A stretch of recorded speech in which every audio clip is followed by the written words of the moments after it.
kaupungin suunnittelema asemakaava. Siinä lukee Leppävaaran asemakaava ensimmäinen ja toinen kaupunginosa. Tuolla ylhäällä on nyt Albergan asema, pikkuinen punainen rakennus, ja sitten tuossa keskellä on kartano, joka on raatihuoneeksi nimettynä tämän koko sommitelman keskipisteenä, niin kuin kuuluu kunnon kaupungissa ollakin. Ja siinä välissä aivan upea muotopuutarha, jossa on kaarevia käytäviä ja muuta. Ja mä nyt kuvittelen, että näissä voisi jossain maailmassa olla sitten semmoisia keski-eurooppalaisia kivitaloja. Alun perin tietysti ihan nyt kuviloita taas.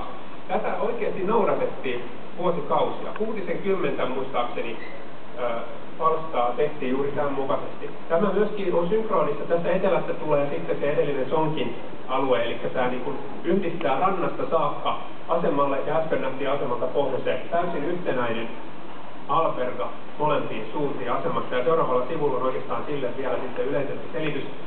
Jos olette kuulleet tämmöisestä Eliel Saarisesta, hänen yksi mielenkiintoisimpia ja vähän tunnettuja töitään on Suur-Helsinki-suunnitelma, eli ensimmäinen yleiskaava meidän seudulle, jossa ideana on ollut se, että tämmöisiä tytärkaupunkeja Helsingin ympärille. Tämä on vuonna 18 jo idea tytärkaupungeista, puutarhakaupunkeja. 15 vuotta aikaisemmin Englannissa oli keksitty puutarhakaupunki A, ja hän sovelsi sen upeasti. Siellä on raidelinjat, jotka yhdistää näitä tytärkaupunkeja. Välissä on puistoa metsää.